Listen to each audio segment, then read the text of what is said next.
Çık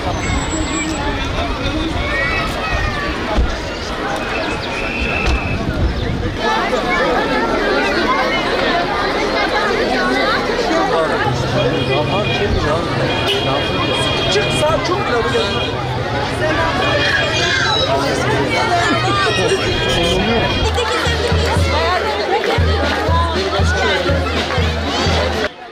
Sevgili çocuklarımız, bugün bayramımız, bugün çocuk bayramımız. Hepinizin bayramı kutlu olsun. Hoş geldiniz.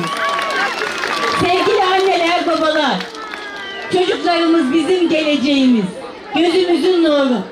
O yüzden 99 yıl önce Mustafa Kemal Atatürk'ün başkanlığında meclisimiz açılıyor. Hakimiyet kayıtsız şartsız milletindir deniyor. Ama bir daha güzellik yaşanıyor. Dünyanın ilk ve tek çocuk bayramı bizim çocuklarımıza armağan ediliyor. Gününüz kutlu olsun çocuklar. Bayramınız kutlu olsun. Bugün bu mekan dünyanın 4. Avrupa'da 3. çok güzel bir hayvanat bahçesindeyiz. Önce safari parkımızı açtık. Birlikte hayvanlarımız mutlu bir şekilde yaşıyorlar. Geçen 23 Nisan'da zooloji müzemizi açtık. Soyu tükenmiş olan, yaşayan bütün hayvanlarımızın müzesini birlikte yaptık.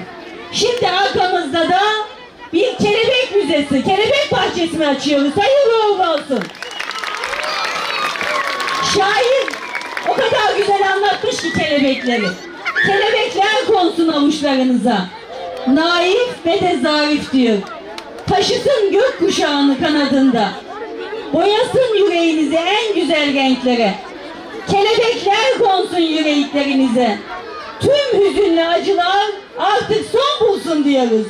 Kelebeklerle birlikte bu güzel açılış için buradayız. Şu an Türkiye'nin 2. kelebek bahçesini açıyoruz.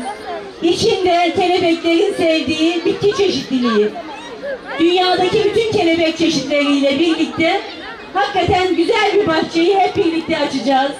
Çocuklarımız hayırlı olsun, şehrimize hayırlı olsun, bayramımız kutlu olsun diyorum. Hepinizi sevgiyle, saygıyla selamlıyorum. Durun, bir otur şöyle, otur şöyle görüp. Ahmet Bey, bir saniye. Sayın Valim. Hayırlı uğurlu olsun. Ya Allah bismillah. Abicim geç.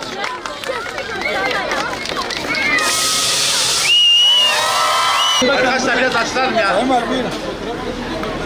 Bir tane daha koyalım. Celal Bey. Çocuğu işimize engelliyorsunuz.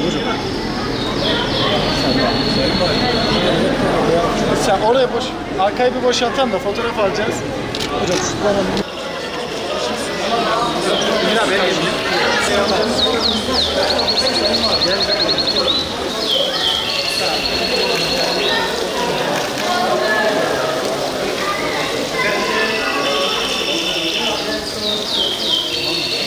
fotoğraf alacağız.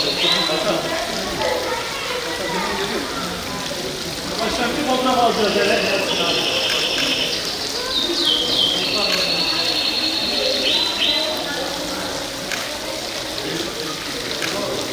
Çekme. Ali Bo, telefonun getir. Başkanım çok güzel bir poz. Buradayız efendim, alıyorum. Evet, bir saniye. Hadi açalım. Tamam. Teşekkür ederiz, sağ olun.